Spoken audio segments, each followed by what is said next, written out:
Yeah, good evening, all doctors, and thank you very much for having spared your valuable time to be a part of this webinar. I, Vidhan Patnaik, DGA Marketing from Juventus Marketing Team, welcome you all to today's webinar that is post-COVID osteonecrosis, a recent topic of interest which has not been discussed much before. This is a scientific initiative of Juventus Odinia, which is the pain management wing of Juventus Healthcare Limited. Juventus Odinia has been a part of Juventus Healthcare for the last 11 years with a motto to alleviate pain and suffering in people's lives. With this motto in mind, we have strived to bring in some good molecules and technology to the Indian market, with few being first time in India also. Few brands of ours which are catering to the sufferings of people are Myotop, Tendoform, Cetolac, transdermal patches like Ketoplast, Dicloplast, Bupriplast, to name a few. We have always believed in associating ourselves with science in this era of evidence-based medicines. Hence, we could not have missed a chance to be associated with this topic, which is being observed as a post-COVID complication. Lastly, this motto of ours, that is to alleviate pain and suffering in people's lives, will not take its shape without the support of medical fraternity. So we look forward for a long-term association with you and would not hesitate to be a partner in such scientific initiatives. Now, without taking much time, I would like to introduce the speaker of today's CME, who is known to all of us. He is Dr. Shushrut Bavulkar.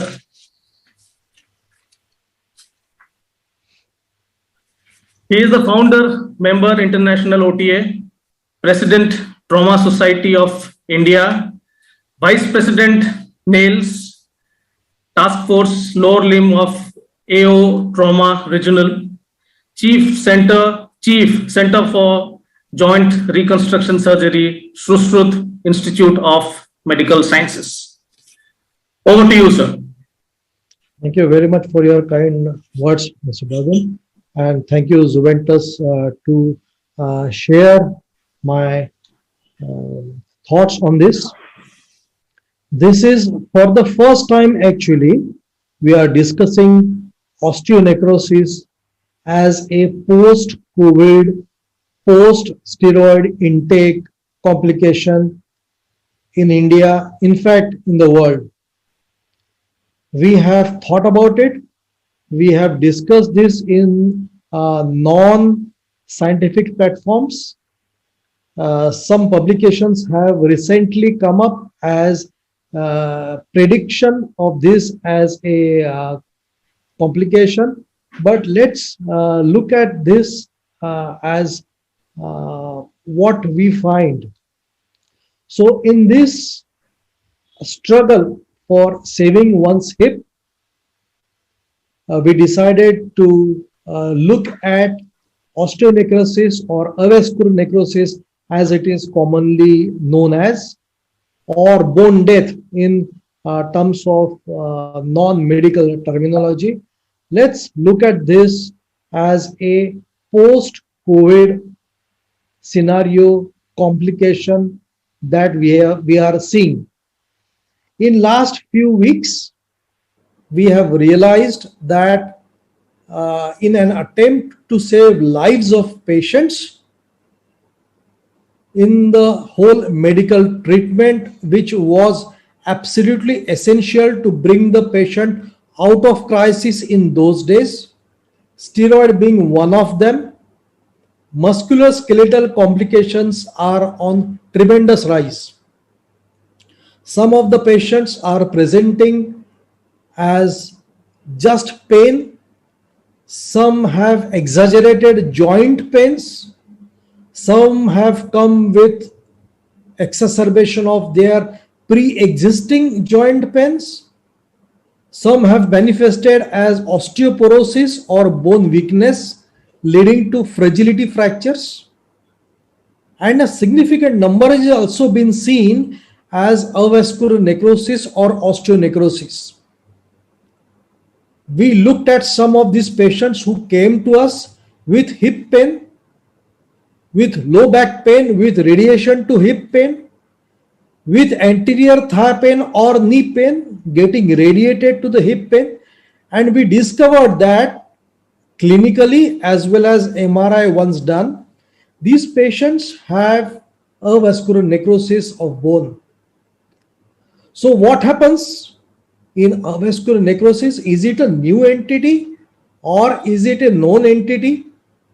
Let's look at this, and that's why this topic is being churned scientifically. We will look at in next few minutes whether avascular necrosis has been known to us, has been known to orthopedic world in India, in the world. Let's see the scientific history of this and scientifically what we as orthopedic surgeons have been dealing with this. There are some people in audience who are physicians. There are some people in audience today who are non-medicos. So I will use some terminologies which are non-scientific but easy to understand in common language. So bear with me. Osteonecrosis of the hip is the scientific term. What is it? It is a multifactorial heterogeneous group of disorders that leads to a common pathology of mechanical failure of femoral head. Now, this particular condition is common in the hip joint. Why? Because we walk on the hip joint. Because of this condition, there is a mechanical failure, collapse, destruction, arthritis. That's why it is commonly seen in hip joint, but it is also seen in other joints like shoulder. We see it there as well. But what we want is, as orthopedic surgeons, as good physicians, we must, with our high index of clinical suspicion, clinical acumen, diagnose it early, and with our surgical finesse, strive against its progression. We should try to stop it as early as it can be stopped. And there are various stages it travels through, and I will explain you how it travels. So is it a new entity? Is it something new that the scientific world has discovered? No, it's not new. We have been knowing about this, just that post-COVID, it is been seen as a complication of the medical treatment. Of course, it was absolutely essential to give steroids that point in time to that particular patient, because otherwise the patient could not have been saved. We have given in the past steroids for skin diseases. We have given steroids in the past for asthma, for various critical conditions, because steroid is a known life-saving medicine. But even the smallest dose of steroid, which is unknown, what's the smallest dose which can cause this is unknown scientifically. But even the smallest dose of steroid can lead to this known complication of bone death or osteonecrosis. So as I said, it's been known. So that's a Bible of avascular necrosis published by American Academy of Orthopedic Surgeons, and I have written a chapter in it on avascular necrosis in sickle cell. And we have actually contributed a lot academically. We have written books on osteonecrosis. We have published data from Nagpur, India, in various peer-reviewed journals in last 30-40 years. So it's been known, the condition has been known to us scientifically, and we have dealt with it. So these are a couple of books that we have written on the subject, so it's not new. But where are we today? How should it be dealt with scientifically? Can we diagnose it early so that we can stop its progression? Can we treat this condition? How can we treat its condition? We'll see. So early diagnosis, various treatment options, and its outcome, because it affects younger patients. It affects young, active, young individuals who are working. So that's the importance of this. And because it affects hip predominantly, it is important to save the hip joint.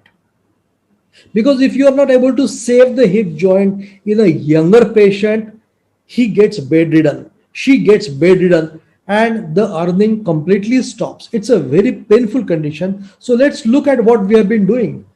So this is a 21-year-old female with, you see, even on the X-ray, it's not seen rounded. See, this is the rounded hip on one side. See how it is collapsed and collapsing. That is called as a crescent sign in scientific language, in orthopedic language, in radiological language. So it is collapsing. It's called as a crescent sign, and we know about it.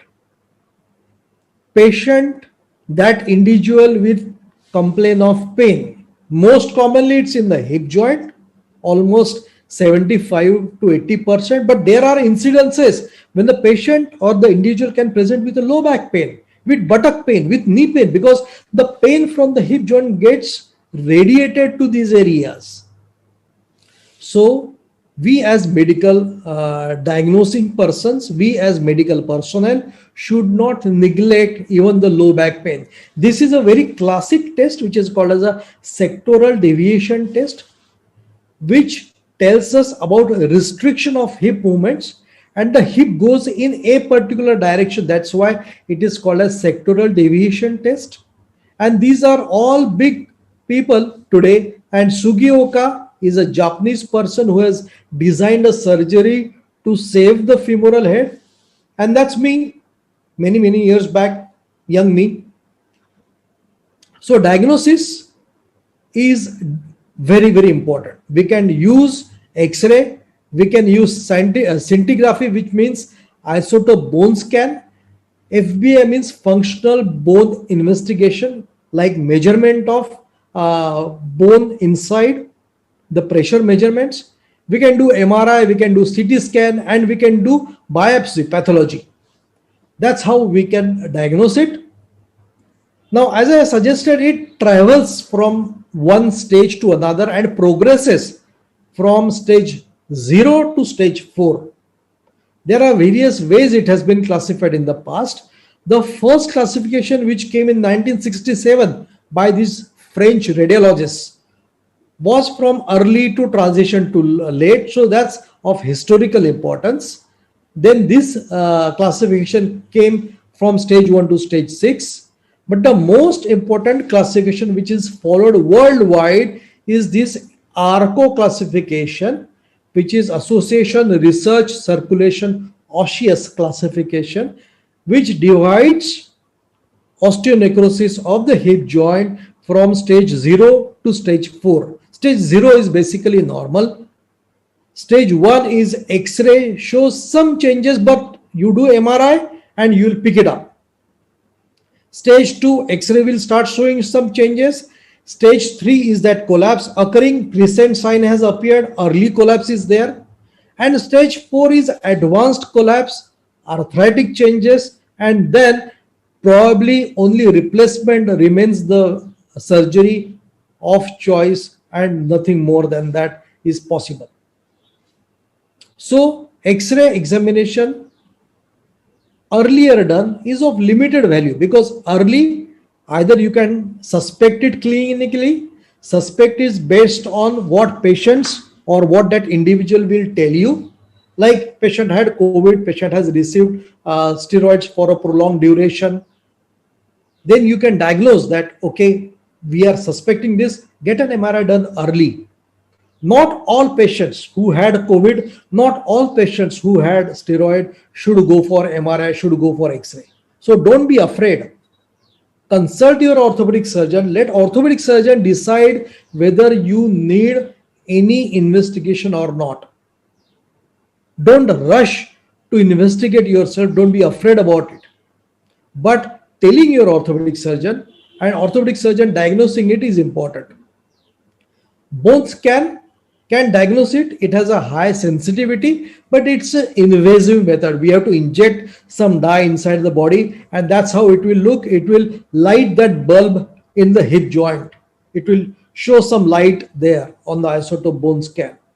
But the most important is MRI, very sensitive, very accurate, and it will show changes which even the X-rays are yet to show. So stage 1, and it will pick up that changes of osteonecrosis or bone death like alternate band like images in T1 as well as T2 weighted images. That's technical word, but MRI is sensitive and should be considered to diagnose osteonecrosis. It's a double line sign which is seen on T1 and T2. MRI is highly specific, highly sensitive, and it has got a high spatial resolution value. Let's look at management. Once an individual is diagnosed, is it treatable? That's the condition, that's the question which lot of physician colleagues, which lot of patient individuals ask us. Sir, tell me whether this condition is treatable. The answer is yes, it's treatable, but there are various ways to manage it. And the management, the surgical pathway will depend on age of the patient, whether it is only in the one hip or two hips or multiple joints, whether it is associated with associated disease, how long the COVID has been there, how long since the active affection of COVID, and whether there are any other associated diseases like osteoporosis, like diabetes, cardiovascular disease, etc. What is the demand of that patient and need of the hip? Whether the patient is a farmer, manual laborer, executive, sitting job, the treatment will depend on that also. And of course, it will depend on what stage of osteonecrosis one is coming to us. If the patient is coming early, if the patient is been diagnosed early, we can completely revert the process to normal. So stage 1, stage 2, 60 to 70% good chances that it will become normal after some surgical procedure, and we'll see what surgical procedures they are. Stage 3, 40 to 45% chances that it will come back to normal by doing some surgical procedure, head preservation surgery, preserving patient's own head and not replacing it. But of course, if the patient is diagnosed late, if the patient reports late, if the patient comes to doctor late, diagnosed late, or if the patient has been unfortunate with a faster progression of disease, stage 4, then at stage 4, hip replacement, various types of hip replacements, uncemented, cemented, but what replacement to be done depends on the bone quality, but then that remains the only choice at stage 4, which is the late disease. What are the associated diseases? What can also cause avascular necrosis or osteonecrosis in our part of the world? Nagpur, Vidarbha and around, sickle cell disease has been known to lead to avascular necrosis. Alcohol abuse, steroids abuse in the post-COVID period, steroids use in the pre-COVID, non-COVID patients. Associated diseases can be liver disease, Gaucher's disease, following renal transplant, and lastly, idiopathic. Cause is not known. It just happens. Idiopathic is also an unknown cause in some patients, amounting to 3 to 5% of the total number of patients. Let's look at how an orthopedic surgeon can preserve one's hip. We can do some procedures which are more biological procedures using some kind of vessels or vascularity of patient's own circulation to preserve patient's own hip joint. That's the best case scenario. So the various options are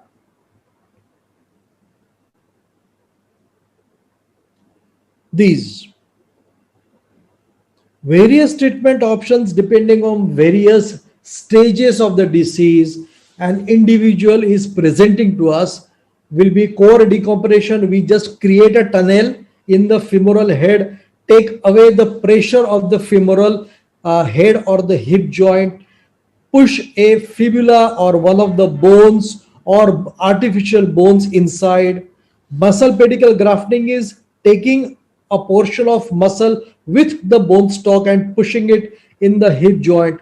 Vascularized grafts is taking the vascular network, the best case scenario, taking with the muscle, with the piece of bone, vessels themselves to encourage better and more circulation using stem cells therapy, using electrical stimulation, dislocating the hip joint, curating or debriding the necrotic or the dead piece of bone. Osteotomy is changing the rotation of femoral head and fixing it with an implant, and lastly arthroplasty or joint replacement. Let's look at one by one what we as orthopedic surgeons do while treating it. Let's look at core decompression and bone grafting, which has stood the test of time. Many years we have been doing it. And I'll show you some examples of years together of follow-up of these patients being treated of osteonecrosis by this method. So that's the X-ray which you see on the right bottom. And that's the MRI which shows that avascular necrosis is there of both the hip joints. And that's the core decompression which is done on one side, and what you see this double line is actually fibula strut which has been put inside. So that's immediate post-operative, that's 3 months after the operation. Another example of muscle pedicle bone grafting by using tensor fascia lata as a graft. Tensor fascia lata is the muscle which is on the side of the hip joint. So that's an example. This is how even early collapse, see the roundness of the femoral head on one side, crescent sign has appeared. So this is stage 3. Some collapse is there. If you do a tensor fascia lata bone grafting, you can revert this procedure. So that's how we go laterally with the patient going there, open the muscle, open the hip joint. We do the osteotomy of the iliac crest, and we take the piece of bone and push it in the femoral head.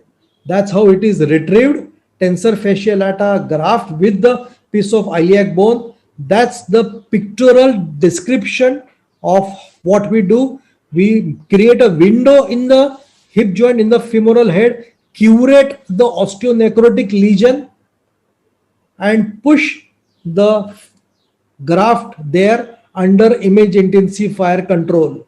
That's how it is pushed underneath, and that's how it looks after it is been pushed. So that's how it is lying there. That's immediate post-operative X-ray after the graft is been put there. Look at the graft which is supplying the necrotic fragment from the muscle, through the bone. That's immediately after 15 days, and patient goes back to work very soon. Steroid induced osteonecrosis, it's been known, as I suggested. It's not only post-COVID has caused it. It's not that steroid is to be blamed, because in COVID period we used steroids, doctors used steroid all over the world to save lives of individuals, because that was need of the time there. So we as doctors, we always weigh risk to benefit ratio at that point in time for that particular patient, knowing fully well that some of these patients may land up with complication of that particular medicine which was required in the patient that time. So steroid induced bilateral osteonecrosis seen in this patient, and bilateral procedure done on one side. We stage 3 we have done tensor fascia lata graft. Look at this side, tensor fascia lata graft. Stage 1 was there on the other side. So we wanted to do less invasive procedure. So we did core decompression. It's a very tiny procedure. We create a tunnel, we push in the bone of fibula, which is a rudimentary accessory bone in human body. So on one side, tensor fascial graft on stage 3, stage 1 or 2, I prefer to put core decompression bone grafting.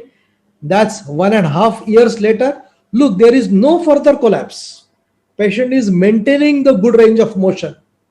So we are trying to preserve the head till it collapses badly, till the patient cries for pain and demands total hip replacement for getting relieved his pain. What have we achieved? We have achieved that the contour is maintained. We have achieved that patient's own hip joint is maintained. Though it looks not regular, patient's range of hip movements is good, and it is a good idea to preserve patient's head as against doing hip joint replacement early, because hip joints, artificial hip joints, also have a track record of 15, 20, 25 years. Younger the patient, they are going to become loose early, they are going to wear out early. So it is better to do a more biological operation in earlier stages of osteonecrosis than to consider hip replacement. So that's 9 years down the line. So at least we have bought 9 years of patient's own hip bone in this patient, and that's a great range of motion and walking ability of the patient on both the hip joints. What we do is, in advanced stage 3, longer incision, go on the femoral head, take the tensor fascial graft, expose the necrotic portion of the femoral head, curate it, and push the tensor fascial muscle graft under vision of image intensifier. So we are actually watching under X-ray control where we are pushing it, and that's how it helps the patient. So again, on one side, lesser side, we supported mechanically by this fibular strut graft after core decompression. On the more advanced side, we have done a more biological operation of muscle pedicle grafting. And that's how patient will have a good range of motion clinically. Another example, after steroid, bilateral osteonecrosis, again bilateral muscle pedicle bone grafting. That's 17 months later, 1.5 years later, 17 months later, clinical photograph, and we have published this. As I suggested, this was in Bone Grafting Journal. Let's look at still more biological operation, which is actually transferring the vessels, which is called as vascular pedicle bone grafting from iliac crest. And I won Indian Orthopedic Association's Silver Jubilee Oration on this work of mine. So that's an example. This was the hip which was hurting the patient, steroid induced.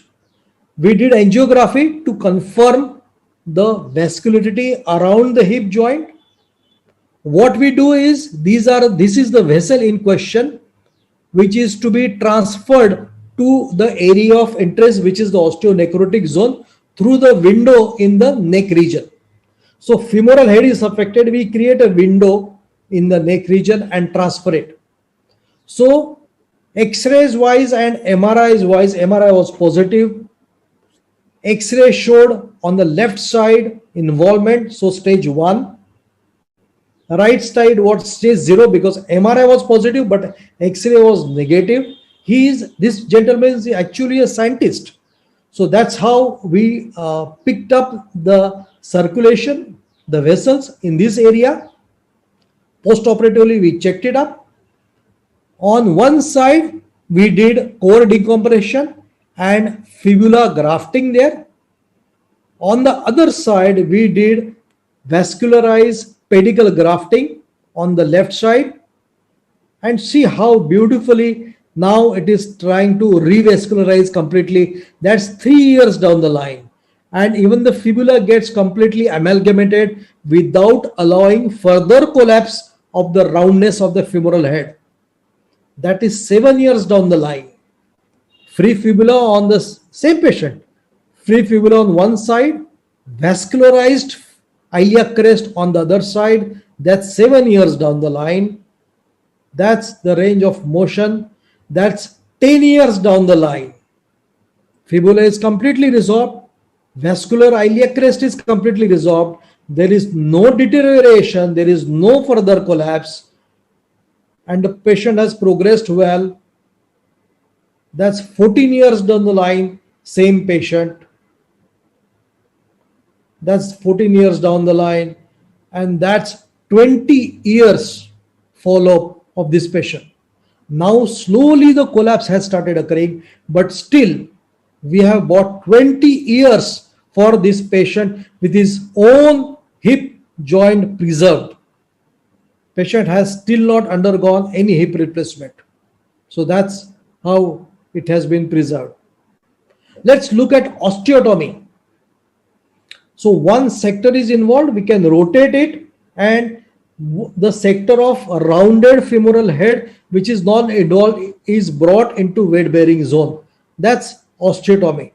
But my problem with osteotomy is because we changed the architecture of proximal femur of the hip joint, further conversion to total hip replacement becomes difficult. It's not impossible, and we have done many, but the success rate goes down for sure. Outcome prediction becomes difficult. So it is better to do other surgeries like of hip preservation than to consider doing an osteotomy. It's technically difficult. Results continue to be unpredictable. Total hip replacement becomes difficult. Total hip replacement is a gold standard for stage 4 for advanced osteoarthritis. Who decides total hip replacement to be done? Patient, individual decides based on his or her pain. Surgeon decides based on his or her X-ray findings. If there is a huge collapse, if the stage has progressed to stage 4, complete collapse with secondary arthritic changes, then and then only last resort has to be a total hip replacement. Why? Because failure of total hip replacement is known in some patients with ongoing local disease. Steroids, lot of focal osteoporosis, bad bone quality is there. There are patients who rheumatoid arthritis, for example, Sandivat, will continue to take steroids. These are younger patients, so their level of activity is very high. Their demand on their hips is very high. So the chances of hips getting loose, getting worn out is very high. And they have, some of them have increased body weight. So the recent trends is, of course, try to preserve the hip. There are some papers, scientific work, which we have done, which have looked at implantation of bone marrow cells, stem cells, using stem cell therapy in some patients, harvesting patients' own stem cells and putting them at the osteonecrotic zone is also being considered in early stages. Some treatment which I have no experience about is biophysical stimulation of this hip joint, trying to reverse the process in very, very early stages is also been described and been known. So, message, my friends, is early detection is the basis of treating successfully osteonecrosis. Clinical examination, clinical acumen, good history by the individuals to the doctor, reporting of the individuals to a sensible good physician is important, and that good physician colleague of mine to diagnose it early is important, and for that clinical examination and MRI for that good patient is probably the best investigation to diagnose. Co-decompression with bone grafting is preferred in early stages till stage 3. Only co-decompression is useless. Multiple hole drilling is useless. It has to be adequate drilling of femoral head to decompress it, and of course supplement that mechanically done good track with either fibula or good punching of bone grafts. Cancellous bone grafting procedure, other muscle pedicle procedure, the best is of course tensor fascial lata bone grafting using the muscle pedicle. But in this entire group of doing muscle pedicle bone grafting, vascularized iliac crest bone grafting seems to be more predictable, more rewarding to the patient, with almost a predictable result amounting to 95% success rate. So, if you choose the patient right in early stages, this seems to be the way to go. Osteotomies show successful results only when performed for a localized lesion. Of course, we as orthopedic surgeons must know and understand that howsoever good we do osteotomy or any procedure, we are touching a good field and converting that into a already performed surgery field for a future hip replacement. So please undertake a procedure which will not create hindrance for future predictable result of arthroplasty or hip replacement. Thus, for all pre-collapse hips, also some select collapse of early post-collapse, vascularized iliac crest bone grafting seems to be a procedure of choice today, followed by tensor fascial lata bone grafting. My message at the end of our 45 years of work, which I have inherited from my father, orthopedic surgeon, Dr. Sudhir Babulkar, and I have taken further his work in terms of doing more and more head preservation surgery, is if there is no collapse, no crescent sign, consider core decompression bone grafting. If crescent sign has started appearing, but early collapse, consider vascular pedicle bone grafting or muscle pedicle bone grafting. If some sectoral collapse, may be considered a rotation osteotomy, or I still prefer vascularized iliac crest bone grafting even in that stage.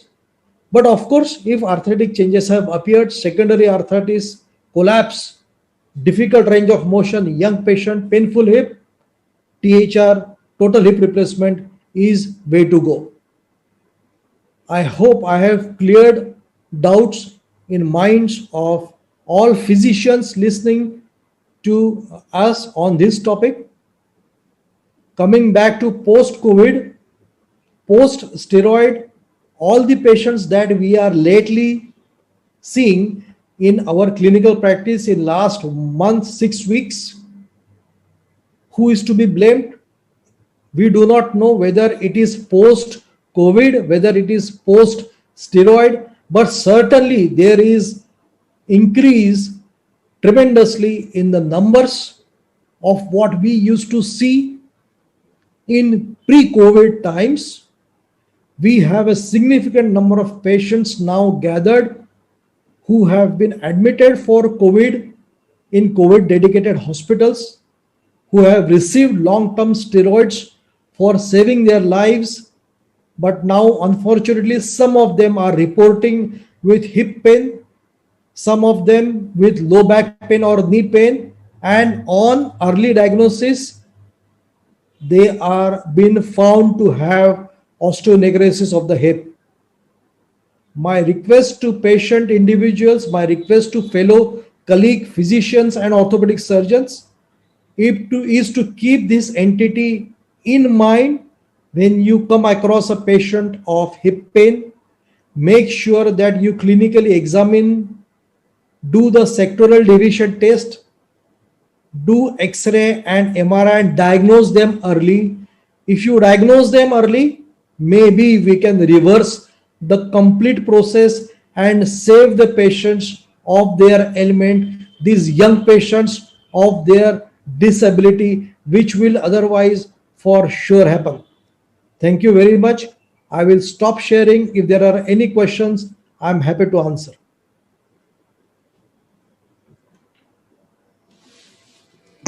Sir, the questions have been put in the chat box. Yeah, I'm looking at them. Post pregnancy, what are the commonly cure? Okay, post pregnancy also, or during pregnancy also, we see osteonecrosis, and that's related to pregnancy, and it's a known entity. And we want to save the femoral head. Uh, I will refrain myself from delta plus treatment. I will only confine myself to the topic of osteonecrosis. So, what is the delta plus treatment? I will skip that. How can I manage post COVID nutrition? I will skip that. Fatigue, facial jaw pain spreading to teeth. I will skip that because I would want to specifically answer patients who have hip pain, osteonecrosis, and I have descriptively already talked about how we can tackle the hip pain problems. What is the incidence of AVN in COVID patients? So, for example, in last 6 to 8 weeks, since we have opened up our dedicated orthopedic practice, because my hospital was a dedicated COVID center in Nagpur, and since we have started back, uh, I see almost 5 to 6 hip pain patients every day, as against 1 or 2 patients of osteonecrosis every day, which I used to see. Please remember, our center is already an established referral center for osteonecrosis or avascular necrosis. So this number is significantly high, and we have in record more than 35 patients post-COVID, post-steroid-induced suspected avascular necrosis, osteonecrosis, and 2 of them have already undergone total hip replacement. So that's a very big number. I cannot for sure tell you, nobody knows about that how much percentage of patients post-COVID will end up in osteonecrosis. No one knows that. Also, please highlight on hip pain problems in such patients. So patients complain of acute excruciating hip pain. Young patients become suddenly wheelchair bound to that extent. Once you clinically examine, the flexion tends to be restricted. The knee points to the ipsilateral, same side shoulder, that's called as sectoral deviation. Normally, it should go on the opposite side. So that suggests that the anterosuperior portion of the hip joint or the femoral head is getting sensitive. It's getting osteonecrotic. That's the sector which is the first affected, and that sign is the first sign to get elicited. Sometimes even before the X-ray shows, because that becomes a more sensitive zone. This hip pain can also radiate itself to low back pain. I have again in my armamentarium almost 6 patients who have been treated for last 3-4 months for hip pain, for low back pain as an acute PID patient. Patient has undergone MRI of lumbar spine, unfortunately not of the hip, otherwise we would have diagnosed them early. And now once they have come to me and I have done their MRI and X-ray, there is already collapse of the hip. Patient has already progressed to stage 3 and stage 4.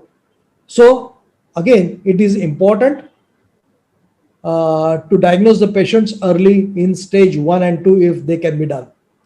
Can the stress in runners produce avascular necrosis? No, stress in runners cannot produce avascular necrosis. Our hip joint is extremely strong. Only vascular insult of some kind can produce avascular necrosis. Stress risers, osteomalacia, or rickets can give rise to stress risers around hip joint, around pelvis bone, but that's not avascular necrosis. That's fatigue fractures, which are seen secondary to osteomalacia.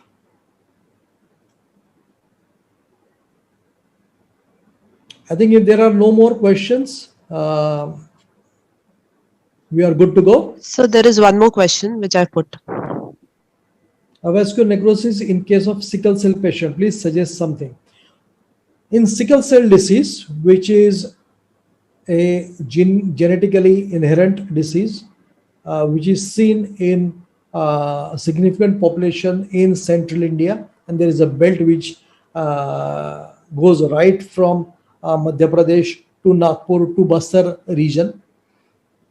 And because of sickle cell crisis, wherein red cells become sickle and they entangle and they cause microembolization and they block the arterioles. So it is seen in the hip joint, it is seen in the shoulder joint. Of course, sickle cell disease can be treated with avoiding the oxygen crisis by giving soda bicarb, zinc, folic acid, supportive treatment. But if the femoral head gets affected, we can do core decompression bone grafting, a very successful surgery. Vascular pedicle bone grafting doesn't work very well in sickle cell patients. Core decompression works very well in stage 1, 2, and 3. We should try to avoid doing a hip replacement, because most of these patients, despite of irregular, very deformed hip joint, tends to be clinically accepting the pain, the range of motion which is limited. Their pain is not too bad, they accept this amount of deformity. So though the x-ray is very grotesque to look at, clinically patient is not too bad. It is always for a good physician to decide a surgery. We always look at the patient, we always look at the clinical demand of the patient, what patient wants, and x-ray or MRI is always to support a good physician whether that surgery is required, should be offered to the patient or not.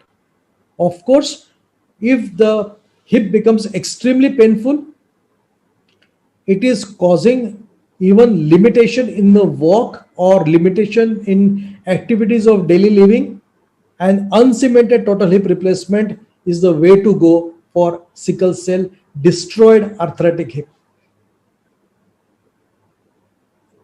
It's true about the next question was, what about arthritis patients suffering from AVN?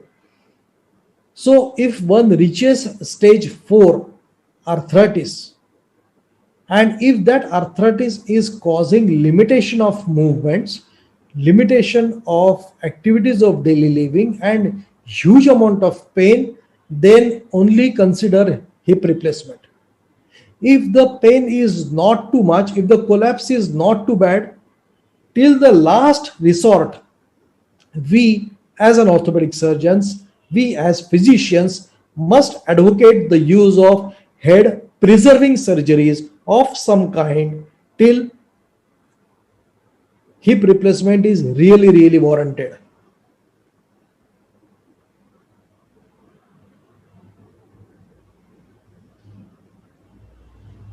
Okay, I think that brings us to the end of this session. Yes, sir. No more questions. I thank you very much, Minal, to be around. I thank you very much, Thank you, sir. Zuventus, for this excellent backup, scientific backup for this seminar. And I wish to thank Science Integra to put this all together. Thanks, Subbu. Thanks, Minal. And I hope this will give some direction for the patients, for the individuals, for the physicians, for orthopedic surgeons who are listening to us. Thank you very much. Take care and goodbye. Right. Thank you very much. Thanks. Thank you.